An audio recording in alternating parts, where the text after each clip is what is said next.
안녕하세요. 저는 잠실에 거주하는 34살 여자예요. 이 나이에 혼자 사는 것도 나쁘지 않더라고요. 사실 제 나이면 결혼하고도 남을 나이라는 건 알고 있어요. 결혼 정년기라는 말도 있잖아요.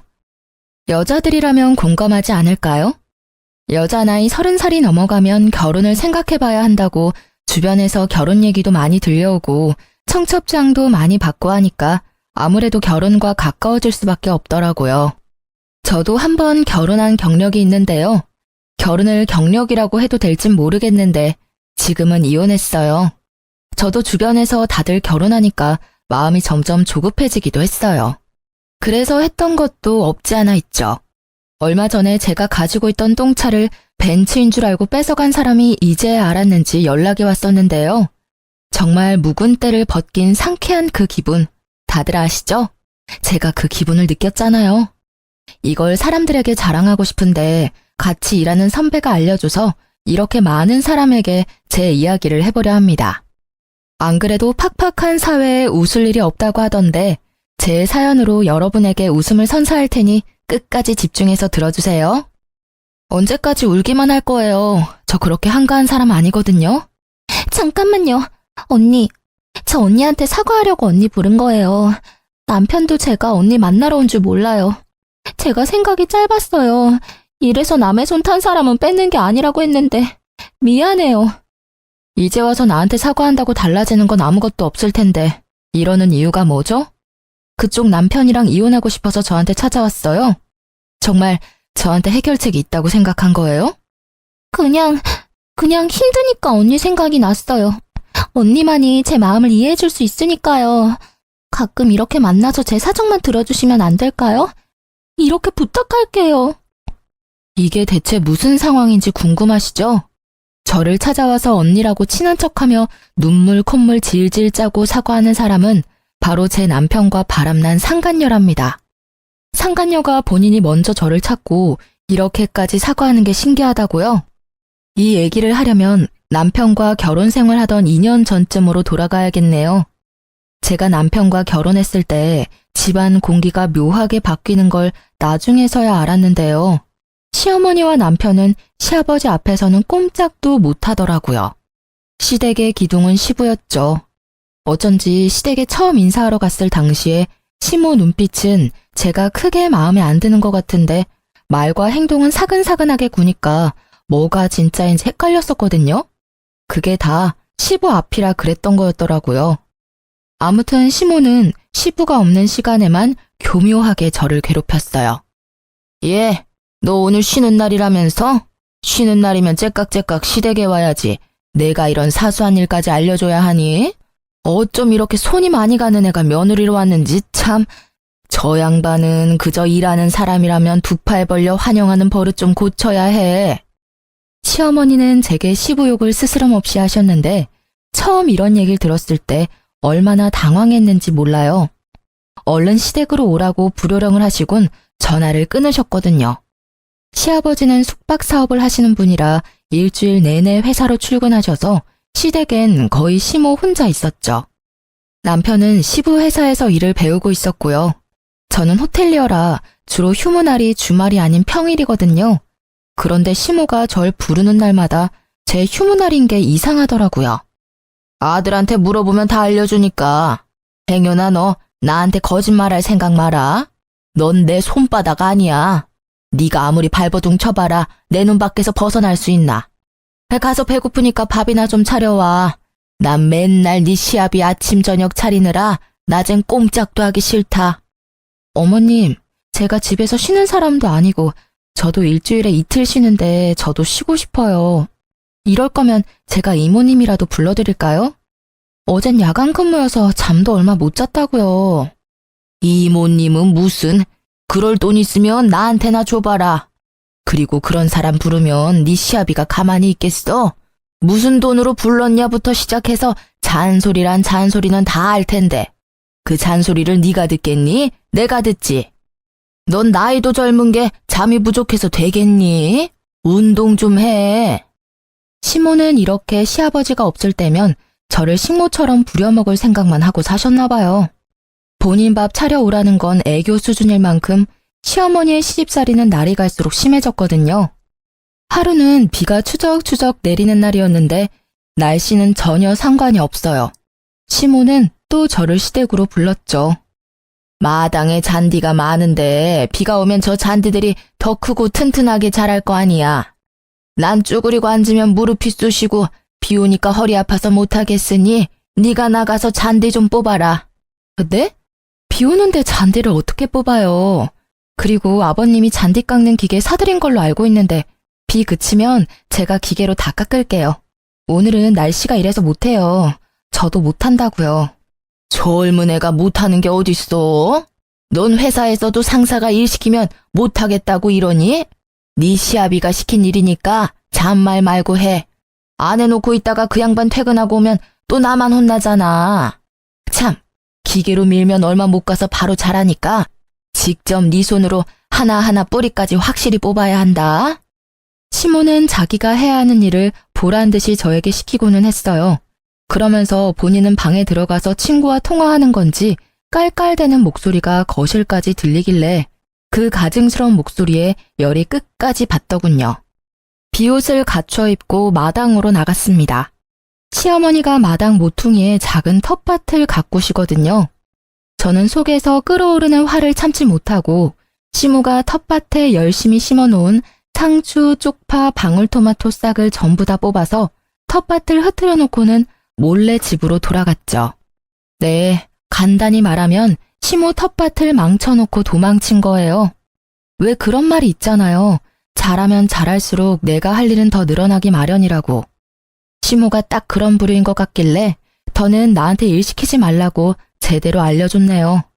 집에 가서 샤워를 마치고 낮잠까지 자고 일어났는데요. 눈을 뜨자마자 전화가 울리길래 봤더니 시모더라고요. 창밖을 보니 비가 그쳐 있길래 상쾌하게 전화를 받았습니다. 네, 어머님. 너 미쳤어?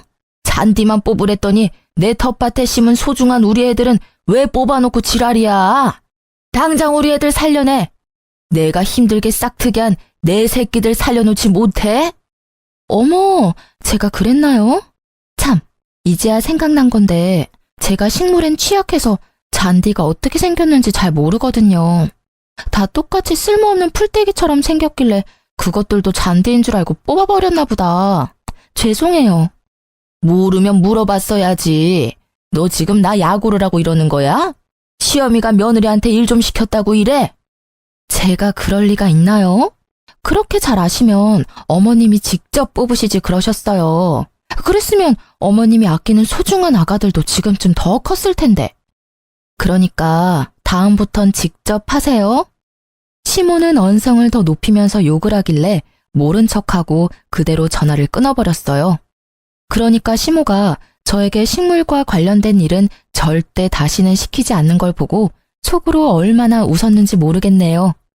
제가 또 무슨 실수를 할지 모르는 두려움에 한숨만 푹푹 쉬면서 본인이 하시는데 마음 같아선 동영상으로 남겨놓고 우울할 때마다 보고 싶더라니까요. 그 후로 조용할 줄 알았는데 어버이날에 정말로 일이 터지고 말았습니다. 어버이날에 제가 또 휴무여서 남편은 회사 출근하고 저 혼자 시댁에 일찍 갔는데요. 내가 요즘 피부가 푸석푸석하고 윤기가 없는 게 얼굴에 팩을 좀 해야겠어. 네, 그러세요. 그런데 집에 팩이 없는데 넌 젊으니까 피부 관리하는데 잘 알 거 아니야. 시모 말을 듣고 이번엔 나더러 팩을 사와달라고 심부름까지 시키는구나 하는 생각이 들더군요. 제가 움직이지도 않고 주방에서 설거지를 하고 있자 시모는 포기하지 않고 옆에서 신경 쓰이게 팩해야 한다고 징징대길래 짜증이 나서 고무장갑을 던지듯이 싱크대에 올려놓고 팩 사러 나갔다 온다고 했는데요. 예, 지금 뭐 하는 거니? 난 화장품 가게에 파는 화장품은 뭐가 들었는지 믿을 수가 없어. 아무리 좋은 성분이 들어갔다고 해도 내 피부가 워낙 예민해서 함부로 못 쓰거든? 네? 그래서요? 그래서는 뭐가 그래서야. 네가 직접 만들어서 해줘야지. 수제 팩 알지? 요즘 집에서 다들 건강한 재료만 가지고 직접 만들어서 팩하니까 피부가 반질반질 하더라고. 난 방에 가서 좀 누워있을 테니 얼른 만들어서 가지고 와라. 다시 생각해도 저때 시모가 얼마나 얄미운지. 팩을 만들어서 시모에게 가져가는 동안 입에서 욕이 끊이질 않았죠. 대체 뭘로 팩을 만들어야 하는지 머리가 새하했거든요. 그러다 냉장고를 열어보니까 오이가 눈에 보이대요. 오이 팩은 집에서도 많이 하니까 오이를 써야겠다 했는데요. 오이가 흐물흐물한 게 상태가 영 좋아 보이진 않았어요. 하지만 오이를 입에 넣을 게 아니잖아요. 어차피 먹는 게 아니니까 오이를 믹서기에 갈아서 시모 얼굴에 얹어줬더니 좋아하더라고요. 그때 거실에 있는 전화기가 울렸고 시모가 벨소리 시끄럽다며 얼른 나가서 전화나 받으라고 하더군요. 받았더니 시아버지였어요. 나 오늘 일찍 집에 들어가니까 일찍 저녁 먹자고. 내 말 들었어? 왜 대답이 없어? 아버님, 저예요, 미선이요. 제 목소리에 시아버지도 한참 말이 없으셔서 전화를 끊어야 하나 시모를 불러야 하나 고민하고 있는데 다시 들리는 시아버지 목소리에 마른 침을 삼키며 집중했어요. 1시간 내로 집에 들어갈 테니 가지 말고 기다리고 있어라. 오랜만에 같이 저녁이나 먹자꾸나. 방에 돌아가서 팩을 해주며 시모에게 조금 전 통화 내역을 알려주려는데 제 말을 들으려고 하지 않더군요. 그저 자기 얘기 좀 들어보라면서 제 말을 자꾸 끊길래 저도 시부가 온다고 말하지 않았죠. 시모가 팩한 지 1시간 가까이 지났을까요? 갑자기 시어머니가 화를 내더라고요. 너 때문에 이게 뭐야? 내 피부 좀 봐. 팩하다가 따가운 게 도저히 못 참겠어서 거울을 봤는데 내 피부 대체 왜 이러니? 너 나한테 무슨 짓을 한 거야? 여기 뾰루지까지 올라왔잖아. 에이! 시모는 발악을 하더니 손에 들고 있는 축축한 오이팩 시트를 제 옷에 집어 던지기까지 했어요. 저도 열이 받아서 한마디 하려는 순간 시부가 등장하는 바람에 계획을 바꾸기로 했습니다. 시모 목소리가 워낙 커서 그랬는지 시모는 시부가 들어오는 소리를 못 들었나 봐요. 시모는 주방 안에 있던 저를 보고 있어서 등 뒤에 있는 시부를 보지 못했고 저 혼자 시부와 눈이 마주치자마자 바로 고개 숙이고는 우는 척 연기했죠. 어머님, 죄송해요. 제가 잘 확인하고 팩을 드렸어야 했는데 다 제 불찰이에요. 다음부터는 제대로 확인하고 팩 만들어서 해드릴 테니 그만 화 푸세요. 어쭈? 이게 사과한다고 끝날 일인 줄 알아? 불쌍한 척하면 내가 봐줄 줄 알았니? 나 내일부터 피부과 갈 테니까 병원비는 네가 전부 내라. 알겠어? 시모는 제가 우는 척을 하니까 기가 찬다는 듯이 손을 번쩍 들었는데요. 저는 눈을 질끈 감았고 맞을 각오를 했지만 시모 손길이 제 어디에도 닿는 느낌이 나지 않았어요. 시부 목소리만이 제 귀에 들렸고 시모가 귀신이라도 본 것처럼 화들짝 놀라며 기겁하는 모습도 봤죠. 그게 다 무슨 소리야? 여보, 당신이 왜 이 시간에? 당신 나 없는 동안 매일 새아가한테 그런 식으로 한 거야? 정신이 있는 거야 없는 거야? 이 사람이 새아가 앞에서 부끄럽지도 않아? 알아서 잘하는 애를 잡긴 뭐하러 잡아? 저는 시부가 제 편을 들어줘서 시모보다 더 놀랐어요. 그리고 이때 알았습니다. 시아버지께서 표현이 서툴러서 그렇지 저를 무척이나 아끼고 있었다는 사실을요. 어쩐지 뿌듯하고 어깨에 힘이 들어가는 게 기분이 좋았어요. 시모는 시부 말에 당황하더니 여보, 그게 아니라 저것 때문에 내 피부 좀 봐요. 상한 오이로 내 얼굴에 팩을 했다니까. 그러니 내가 화가 안 나겠어요.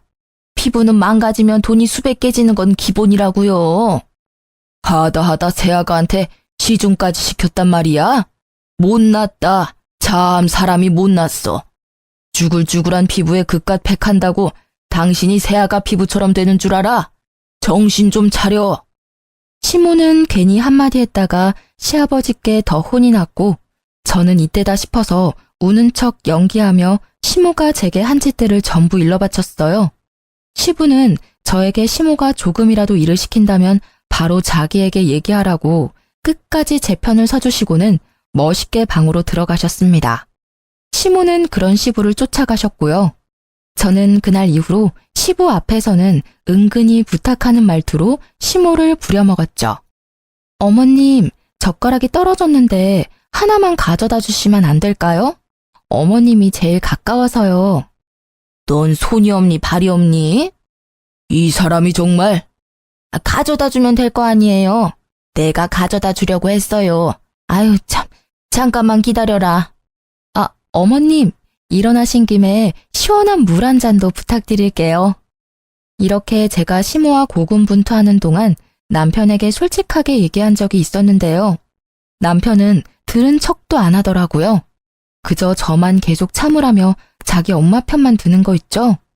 시부는 하나도 안 닮고 시모 성격만 어쩜 저리 닮았는지 더 얘기하면 저만 속이 터졌어요. 그래서 남편과 그다지 사이가 좋지 않았는데 호텔에서 동료들끼리 부부 동반 여행을 가자며 동료가 추진했고 저도 이번 기회에 남편과 사이도 풀 겸 남편에게 여행 가자고 했거든요. 공짜야? 내 돈 한 푼도 안 쓰는 거면 당연히 가지. 운전도 당신이 하는 거지? 요즘 운전만 하면 빨리 피곤해진다고. 나 가서 잠만 자? 그래도 되면 내가 운전하고. 남편은 저와 하는 건 뭐든 하기 싫어하고 본인 돈, 체력, 시간을 쓰는 걸 굉장히 아까워했습니다. 그래도 저만 빠지긴 좀 그래서 남편에게 최대한 맞춰주기로 하고 겨우 같이 갈 수 있었네요. 그런데 저놈이 미쳤는지 저녁에 술을 많이 마시고는 여자 동료들에게 추근대다가 분위기가 험악해진 거예요. 어차피 같이 온 여행인데 다 같이 놀아야 재밌죠. 우리 술 게임 할래요? 술 게임! 그만하시죠. 술 많이 드신 것 같은데. 그만 들어가서 주무시는 게 낫겠네요. 제가 방에 데려다 드릴 테니까. 아이씨, 넌 뭐야? 나 지금 희정 씨랑 얘기하고 있잖아. 희정 씨, 이리 와봐요. 그래요, 정우 씨. 많이 취한 것 같으니까 그만 들어가서. 남편은 제 동료인 희정 씨 팔을 잡고 끌어당겼다가 희정 씨 남편에게 주먹을 맞고 말았어요. 결국 남편은 그대로 기절해서 동료 남편들이 남편을 방까지 데려다 주기까지 해야 했습니다. 얼마나 쪽팔렸는지 동료들과 남편분들 앞에서 고개를 들 수가 없었죠. 심지어 다음날 아침에 남편이 기억 안 나는 척하면서 사과 한마디도 하지 않았어요. 그날 집으로 돌아오는 길 차 안에서 엄청나게 싸웠는데 남편은 자기가 뭘 잘못했는지도 모르더라고요. 내가 거기서 사과한다고 내가 실수한 게 없던 일이 되냐? 그리고 기억도 안 나는 일인데 내가 사과를 왜 해야 하는데? 네가 하자는 대로 했잖아. 근데 왜 나한테 지랄이냐고. 당신 기억 나잖아. 나면서 사과하기 싫어서 당신도 쪽팔리니까 기억 안 나는 척한 걸 내가 모를 줄 알아? 내가 희정 씨한테 전화할 테니까 당신 무조건 잘못했다고 사과해. 희정 씨 남편분에게도 사과하고. 아이씨, 운전하는데 열받게 할래? 나 좀 내버려 둬. 난 네가 하자는 대로 해줬잖아. 그러니까 너도 한 번은 내가 하고 싶은 거 하게 해줘야 할 거 아니야. 그래야 수지타산이 맞지. 넌 호텔에서 일하는 애가 계산이 안 돼? 머리가 안 돌아가? 으휴. 이렇게까지 말 안 통하는 사람 보셨나요? 저는 처음 보거든요. 속이 불타는 기분도 처음 느껴봤고요. 이때 남편과 살면서 처음으로 이혼하고 싶다는 생각이 강하게 들었어요. 정말 진심으로 쪽팔렸거든요. 나 혼자 바람 쐬고 싶으니까 연락하지 마. 알겠어? 연락하면 나 집에 안 올 수도 있다. 나 내버려두라고 분명히 얘기했어. 어디로 가는데? 어디로 가는지는 알려줘야지. 아, 좀. 내 마음이 가는 대로 알아서 갈 거야. 남자는 혼자만의 시간이 필요하다고. 그렇게 하나하나 전부 알려고 하면 남자는 어떻게 되는 줄 알아? 계속 밖으로 도망만 치는 거라고. 알겠어? 부부 동반 여행을 다녀온 지 얼마 안 돼서 남편은 자기 혼자 바람 쐬고 싶다면서 저한테 어디로 간다는 말도 없이 진짜로 떠나버린 거예요. 시아버지께도 전부 얘기를 했나 보더군요. 남편이 바람 쐬러 가겠다고 떠난 게 원래 쉬는 날이 아닌 평일이었거든요. 안 그래도 저는 시부와 가끔 톡 정도는 주고받고 있었는데 다음날 갑자기 시아버지가 제게 200만 원을 입금해주면서 남편이랑 둘이 여행 가는데 맛있는 거 사 먹으라고 톡이 왔더라고요. 대체 이게 무슨 말이지? 남편이랑 여행은 뭐고 이 돈은 뭐지? 궁금증을 참지 못하고 물어봤죠. 아버님, 남편이 저랑 여행을 간다고 했어요? 아버님께 그렇게 말했단 말씀이시죠? 그놈이 세아가 너랑 곧 1주년이라서 여행 가고 싶다고 하길래 내가 일정 빼줬다. 모자라면 나한테 연락해라. 돈이야 너희한테 얼마든 줄 수 있으니. 이 인간이 1주년이라고 여행 간다며 뻥을 쳤더라고요. 휴가를 내고 어딘가 여행은 가고 싶은데 시부가 허락을 안 해주니까 저를 팔아넘긴 거죠. 아버님에게 1주년 여행은 저도 처음 듣는 소리라고 말하니 남편이 저와 함께 부산 여행을 간다고 말했다더라고요. 완전히 미친 거죠. 저는 그놈 잡으려고 일부러 직장에 연차까지 내고 자차 타고 부산으로 내려왔어요. 장장 5시간 운전을 분노의 질주를 하며 달려왔죠. 그런데 무작정 온 거라 어디서 어떻게 찾아야 할지 막막하더라고요. 그때 머릿속에 번뜩 떠오른 게 있었습니다. 예전 남편의 휴대폰을 훔쳐보다가 숙소 예약하는 어플을 몰래 들어가 봤는데 결혼 전에 남편이 예약했던 호텔 내역들이 쭉 있었죠. 신기하게 한 군데만 주구장창 예약했더라고요. 설마 하고 그 이름을 검색해서 밤늦게 무작정 찾아갔어요. 같은 이름의 다른 호텔이면 어떡하나, 여기에도 이놈이 없으면 어떡하지? 별별 생각을 하던 중에 주차장을 들어가는데 남편 놈 차를 한눈에 발견했습니다. 호텔에 남편 이름을 말하며 어느 호실에 묵었는지 알 수 있냐 물었더니 개인정보라 알려줄 수 없다더군요. 하는 수 없이 로비에서 30분 넘게 죽치고 앉아 있었죠. 밖에서 익숙한 얼굴이 여자와 팔짱을 끼고 걸어 들어왔죠. 네, 저도 처음엔 잘못 본 줄 알았는데 빠르게 현실을 인정하고 재빨리 휴대폰을 들어 몰래 사진을 몇 장 찍었네요. 그리고 모자를 푹 눌러쓰곤 두 연놈들이 탄 엘리베이터를 급히 탔습니다. 저도 이때 무슨 생각으로 이랬나 몰라요. 그놈들 당당히 7층을 누르길래 전 10층을 눌러놓고 모르는 척 기다렸다가 그들이 내리고 슬그머니 뒤를 밟았어요. 저들이 호실 문을 닫으려는 찰나에 재빨리 발을 끼워놓고는 모자를 던지고 말했죠. 야, 이 미친 새끼야. 넌 네 아버지까지 속이고 부산에 와서 딴 년이랑 뒹굴고 있냐? 너 진짜 겁대가리를 상실했구나. 혼자 바람 쐬러 간다더니 둘이 한 몸이 된다는 말이었어? 저는 바로 남편 머리채를 잡았고 상간녀는 누구냐며 소리를 지르며 절 떼어내려길래 발로 차버렸어요. 남편 머리털을 다 뽑을 기세로 머리채를 잡고 놓아주지 않았습니다. 눈에 뵈는 게 없는 사람이 짐승과 비슷해진다는 걸 톡톡히 보여주고는 제 풀에 지쳐 남편과 상간녀를 놓아주었네요. 그래, 어차피 들켰으니까 솔직하게 말할게. 나 당신이랑 같이 살기 싫어. 당신이 내 운명인 줄 알았는데 아니었나 봐. 결혼하고 나니까 내 마음이 팍 식은 걸 어떡해? 그게 내 잘못이야? 원래 사람은 이 사람 저 사람 많이 만나야 내 사람을 찾을 수 있는 거라고. 그러니까 우린 원래 인연이 아니었던 거지. 그니까 좋게 생각하고 좋게 이혼하자. 맞아요, 언니. 언니도 솔직히 오빠랑 결혼할 만큼의 인연은 아니었다고 생각하지 않았어요? 저랑 오빠랑은 좋아하는 것도 싫어하는 것도 하나부터 열까지 다 똑같은데 이런 사람 놓칠 수는 없잖아요. 언니가 이혼만 해주면 절대 언니 앞에 안 나타날게요. 언니 인연도 제가 적극적으로 찾아드릴게요. 참 수준 떨어지는 남편과 상간녀의 말에 할 말이 없더군요. 저들과 한 공간에서 같은 공기를 마시고 있다는 게 소름 끼치게 싫더라고요. 끼리끼리 잘 만났네. 그래, 어린 년 만나는 저놈이나 유부남 만나는 어린 년이나 너희가 얼마나 열렬히 사랑하는진 내 알 바 아니고 네 놈은 각오 단단히 하는 게 좋을 거야. 내가 아버님께 가서 다 잃을 거거든.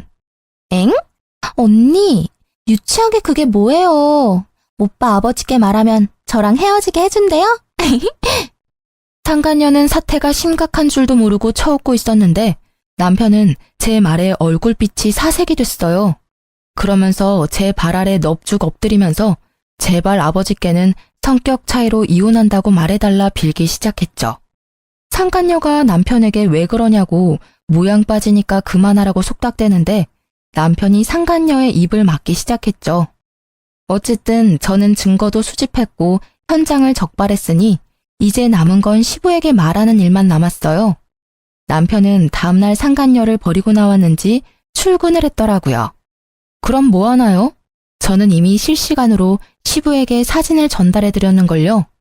시부는 당연 남편 얼굴을 보자마자 풀스윙으로 뺨을 날렸고 제가 왔을 땐 뺨이 보기 좋게 퉁퉁 부어있더라고요.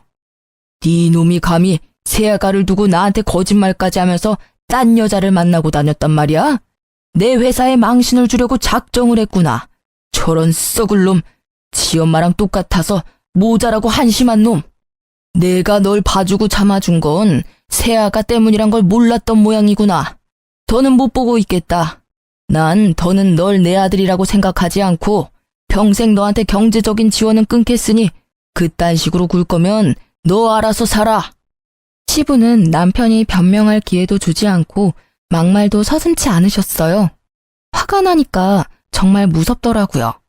왜 시모와 남편이 시부 앞에서 그동안 찍소리도 못했는지 알게 된 날이라고나 할까요? 남편은 시부 바지가랑이를 붙잡고 애원했어요. 아버지, 그건 안 돼요. 그래도 제가 아버지 아들인데 경제적 지원을 끊겠다뇨. 제가 뭘 그렇게 잘못했다고 그러세요? 전 사랑하는 사람을 만났을 뿐인데 그게 이렇게까지 할 일이라고요? 이놈이 그래도 정신을 못 차리고 얼마나 더 쳐맞아야 정신 차릴 거야? 그 입을 당장 뜯어버리기 전에 조용히 사과하지 못해? 시부 말씀대로 정말 못나도 너무 못난 모습에 있는 정 없는 정 오만 정이 다 떨어지더라고요. 못난 아들 때문에 마음고생하게 해서 미안하구나. 내 저놈을 대신에 사과하마. 대아가 넌 어떻게 하고 싶으냐? 네가 하자는 대로 해줄 테니 얼른 말해봐. 아버님이 너무 좋아서 조금 전까지도 고민했는데 저놈이랑 이혼하고 싶어요. 제가 불륜은 절대 참고 넘어갈 수가 없겠더라고요. 자꾸 그날이 떠올라서. 참, 아직 아버님께 못 보여드린 게 있는데 이거 한번 보시겠어요? 저는 시아버지 앞에서 한 번 더 눈물 연기를 하면서 휴대폰을 들이밀었어요. 그건 상간녀가 제게 보낸 메시지였거든요. 남편이 상간녀를 버리고 서울로 가버리더니 불안했던 상간녀는 제게 남편의 아이를 가졌다며 메시지를 보냈더라고요. 두 줄이 선명하게 찍힌 사진을 함께 보내며 남편은 아직 모르는 사실이니 제가 먼저 포기해줬으면 좋겠다는 내용이었죠. 시아버지는 손까지 부들부들 떠시면서 본인이 책임지고 남편과 이혼시켜주겠다고 하셨어요.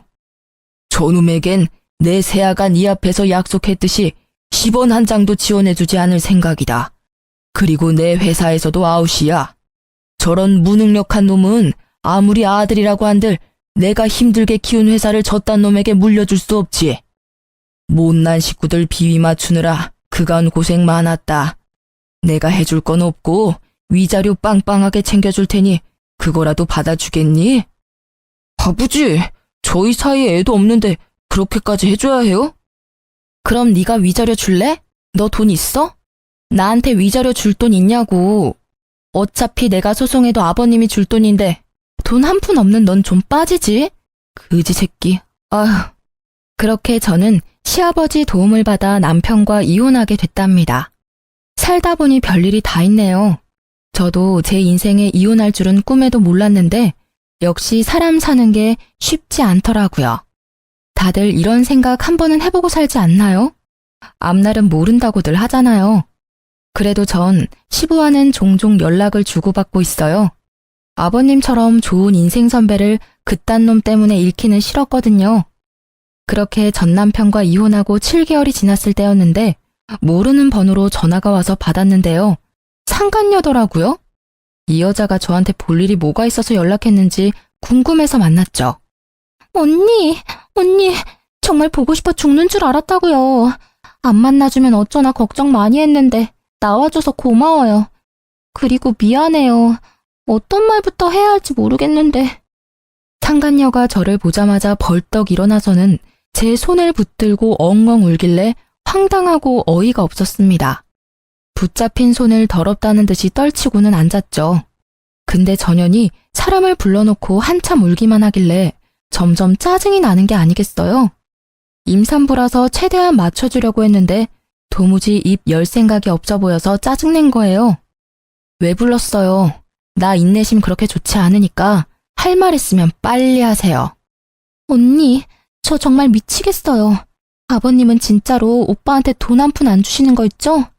아니, 그만큼 했으면 됐잖아요. 심지어 오빠는 아버님 회사 앞에서 1인 시위나 하고 있고, 제가 다른 일이라도 하라고 우리 애 곧 태어나면 뭐 먹이고 키울 거냐고 했거든요? 그랬더니 저한테 성질내면서 사장 아들인 자기가 어떻게 그런 푼돈 받고 딴 회사에 몸을 담그냐는 거예요. 지가 무슨 왕자야? 누가 들으면 허드렛 일 한 번 안 하고 자란 놈인 줄 알겠다니까요? 상간녀 말로는 전 남편과 결혼하긴 했는데 시아버지 지원이 완전히 끊겼다고 하더라고요. 겨우 상간녀 부모님이 해준 투룸에서 지내고 있는데 전 남편은 태어날 애는 생각도 안 하고 시부 회사에 다시 들어가기 위해 1인 시위까지 하면서 고집 부리고 있다고 했죠.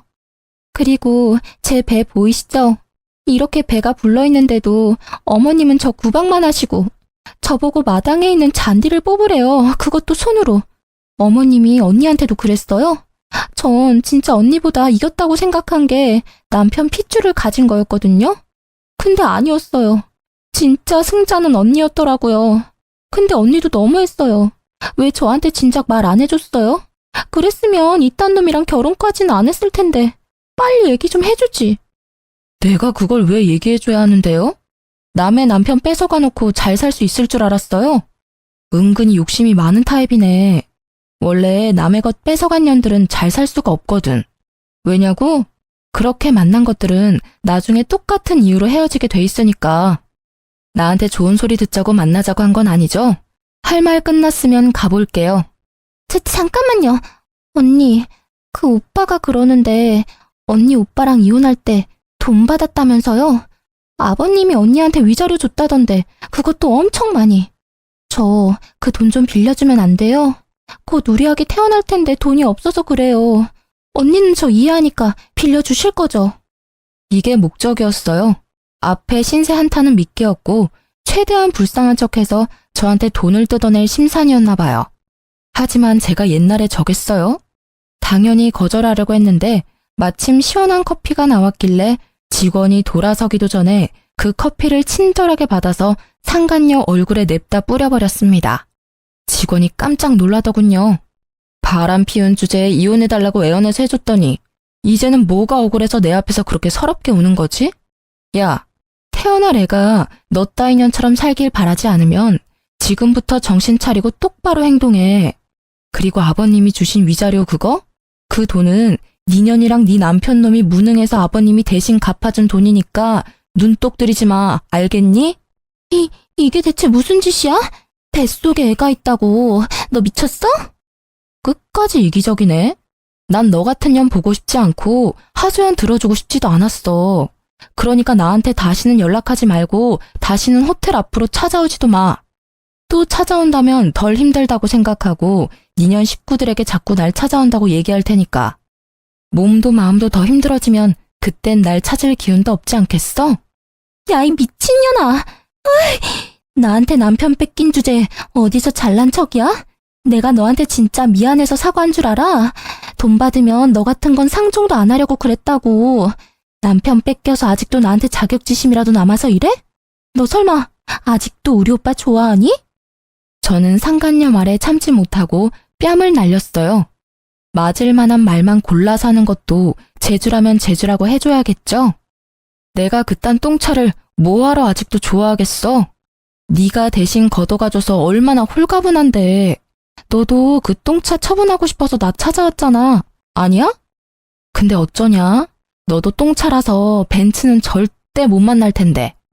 너도 네 오빠랑 잘 맞는다고 좋아했으니까 평생 둘이 오래오래 행복하게 살아. 그러고는 자리에서 일어나 제 커피값만 계산하고는 카페에서 나왔습니다. 직원분도 얼떨떨해서는 제가 커피를 쏟아서 의자를 훼손한 값까지 건네니까 처음엔 거절하길래 손에 쥐어주고 나왔네요. 마지막에 본 상간녀의 허탈한 표정은 아직도 잊히지 않아요. 정말 속이 뻥 뚫리는 기분이었거든요. 저는 여전히 호텔에서 근무하고 있어요. 돈 많은 시부가 제게 위자료로 3억을 주셨고 소형 아파트를 매매했습니다. 아, 세를 받는 돈은 제가 쓰는 건 아니고 친정 부모님께 전부 용돈으로 보내고 있어요. 그러고 보니 제가 친정 부모님 얘기를 너무 안 한 것 같네요. 실은 제가 글을 쓰게 된 건 친정 부모님 때문이 커요. 친정 부모님이 아직도 제가 전 남편과 이혼한 사유가 불륜 때문인 줄 모르시거든요. 일부러 말을 안 했어요. 말을 못하기도 했고요. 혹시 제 사연을 듣는 청취자분들 중에 부모님 입장이신 분들이 있다면 알려주셨으면 좋겠어요. 자식이 이혼했는데 알고 보니 그 이유가 불륜이었다고 한다면 어떤 감정일지 말이에요. 저는 부모님께서 쓰러지실까봐 걱정되는 마음에 저도 모르게 진실을 말하기 어려웠거든요. 저의 작은 배려가 혹시 부모님께는 상처가 되진 않았을지, 실망하는 건 아닐지 걱정도 되네요. 고로 이번 기회로 라디오에 사연을 보내면서 친정 부모님께도 솔직하게 말해보려고 해요. 그러니 여러분이 저에게 용기를 북돋아 주셨으면 좋겠어요. 전 남편과 심호욕도 많이 해주시면 좋고요. 그래도 그들에게 모든 대가는 받았다고 생각하니까 친정 부모님도 제가 거짓말한 걸 용서해 주시겠죠? 저는 전 시부와 종종 연락하면서 저 파렴치한 사람들이 언제까지 벌을 받는지 멀리서도 지켜보려고 합니다. 남의 것을 탐낸 자들의 최후가 어떨지 궁금하니까 그 최후가 하루빨리 오길 바라며 전 사연을 마치도록 할게요. 다들 좋은 하루 보내시고 좋은 인연들과 행복한 날 보내시길 바랄게요. 감사합니다.